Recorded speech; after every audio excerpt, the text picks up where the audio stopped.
Hello, welcome to my channel. You live abroad.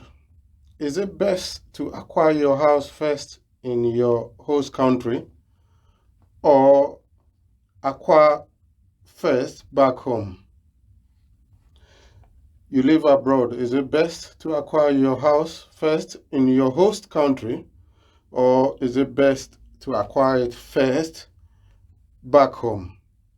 This subject is very important. So, friends, have patience and let us consider a couple of determining factors. I am considering those who are settled and those near to settle status. I'm not considering those living abroad briefly for whatever reason, example education, or those who are illegal in their host country. These two categories of people may get the information and add it to their own information or their own knowledge so as to be able to share with friends and family. As the factors may not apply to you. One of the biggest challenges to those of us who have settled abroad is what I call double living. Double living because most of the things you need in your host country, you need them back home too. Example, land, house, cars, business, investment, paying school fees, paying for security or caretaker, property maintenance, property furnishing, and so on. All these things, all these costs you bear in your host country, you bear them back home. So indirectly, you are living twice.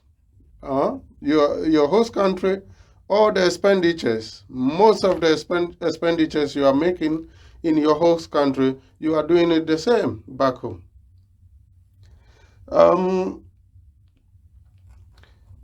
With respect to house acquisition, I will recommend, for me, in my situation where I live, I will recommend you get one at where you live or where you have settled first. You get it at your host country first. Why? That is where you live and work. You want to have peace of mind. You want to be stable and comfortable. You don't want to be moving houses or flats. You don't want landlord to tell you, I'm selling the house, so I'm afraid you got to move. Or you don't want something to break down in the property. You tell landlord and he's telling you stories, all the stress. I mean, you are renting, all the stress that goes with renting, you don't want to experience it. You want peace and stability in your host country so you can go about your daily business and acquire, make your money.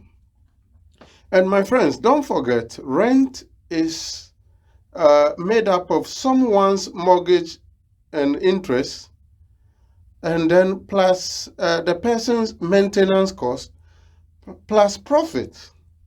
So you are paying someone mortgage with interest and maintenance cost, and then the profit that this person is putting on, that is equals to your rent.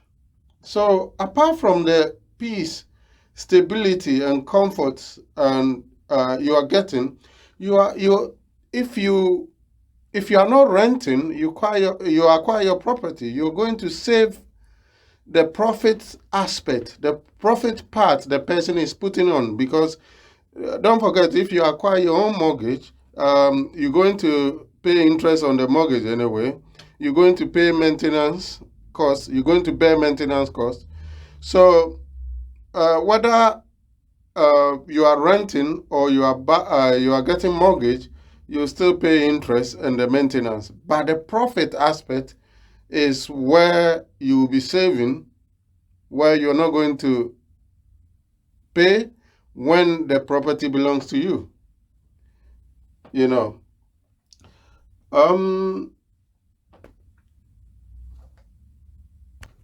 So I'm saying, apart from the peace of mind, stability, comfort, and the savings on the profit you are making, you are also building wealth because your property will appreciate in value. And my friends, don't forget, because of job, all of us, most of us in abroad, it's because of work that we travel to these host countries. It's because of work. So because of work, most of us are confined in the big cities abroad. And these areas, acquiring property cost a lot. It's expensive to acquire property in the big cities. So to acquire mortgage in London, for example, you may need to save for at least 8 years. That is same as the time you require to build your house back home. Let's consider acquiring 2-bedroom house in London in zone 5 or 6. Zone 5 or 6. That is, this is the areas further away from the city center. Zone 1 is the city center. Zone 2, as you go further, zone 3. So zone 5 and 6 is quite further away from the city center. That is where it's quite affordable. And even that one, for 2-bedroom house, you'll be paying around £360,000. So let's say 10% deposit out of 360,000, that will be £36,000, and then you'll be paying tax, what we call stamp duty in the UK. That's about 5,000. You'll be paying building surveyor to check the property if everything is okay. That will cost you about £1,000. You pay for solicitor who will be checking the papers and handle the transaction for you. That will cost you about £2,000. And other costs, let's say 3,000 or 4,000 when you are moving in. Maybe you, after acquiring the property, you fix one or two. So, my friends, you need about £50,000 to be able to acquire a 2-bedroom property in London. And don't forget, for you to be approved, the bank will check your credit rating, they will check your income, they will check your expenditure. Apart from all this check, they will also check your deposit, if you have the deposit money ready sitting in your account, So, and don't forget, your expenditure influence your credit rating and your deposit. Your deposit or the savings, So now, those of you who are building, will bear with me, who are building in Ghana, you will bear with me that once you start building your house, you don't want to look at your own bank statement, let alone showing it to mortgage lender. Why? Because your account will be in a mess. The money comes, it doesn't stay. It comes, you send to your host, the country where you are building back home. The money comes, it goes. It comes, it goes. So the money don't stay in your account. So your account will be in a mess for about 5, 6 to 7 years or 8 years that you are building back home. Your accounts will be in a mess. So let us consider 30-year-old person living in London and building first in Ghana. 30 years, it will take this person about 8 years to build in Ghana. So indirectly, it's 8 years of inconvenience, 8 years of renting someone's property. So 8 years of maybe inconvenience and paying profit to someone. and 8 years of enduring all the problems you go through when you are renting someone's property. So 8 years, this person finished building in Ghana. So now this person is 38 years when he finished building in Ghana. So now if this person decide to acquire mortgage in London, this person will need, let's say, another 8 years of savings. So that will be a second batch of another 8 years of inconvenience, 8 years of landlord wahala, 8 years of paying someone's interest, you know. So, and don't forget, during these 8 years that this person is saving in London to acquire mortgage, his house, his completed house, will be sitting in Ghana, and maybe about 70% of this house going waste, because maybe this person will not rent the entire house out. Maybe he will rent a certain part, 1 or 2 rooms out, or half of the property out, and so half of it will be sitting idle. So this person is not benefiting 100% with the property he built back home in Ghana. So I would say about 70%, 60% will be going west in Ghana. So now this person has taken 8 years to save. So now this person is 46 years and is ready for his mortgage in the UK. My friends, don't forget, at age of 46, it will be difficult to be approved by a bank in the UK because of the less years you require, less years to your retirement. And at the same time, at this age, you are getting ready to go on early retirement and go back home for good.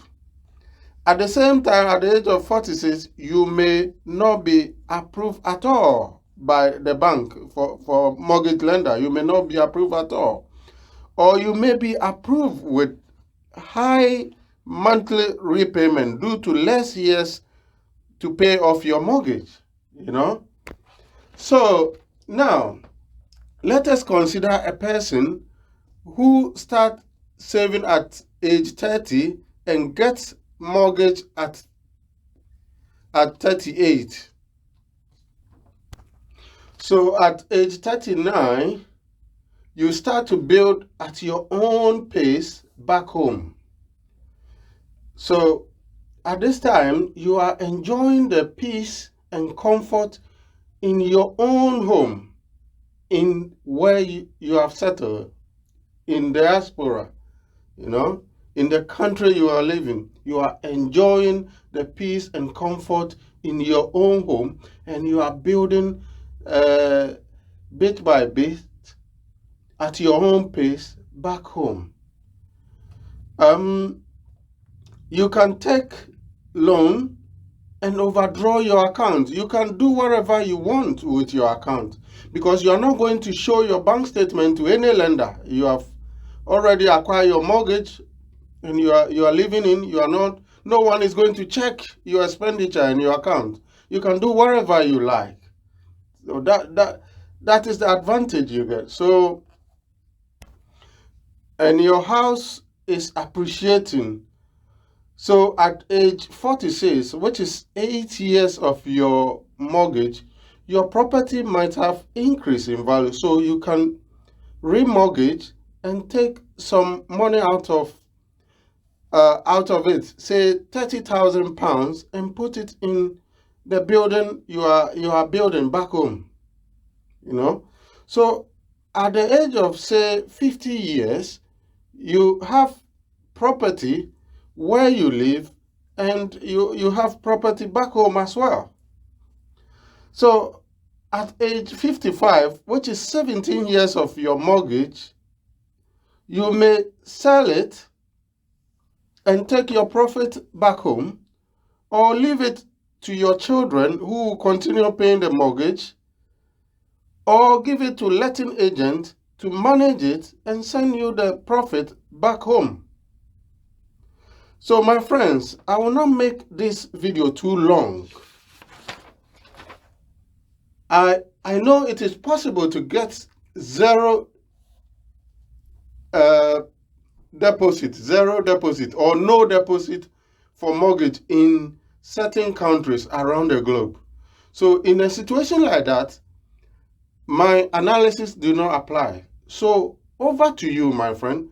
Check your circumstances and do further research in the city or the country you live and make the decision whether it is best for you to acquire first where in the country you live, or you acquire it first back home. Thank you.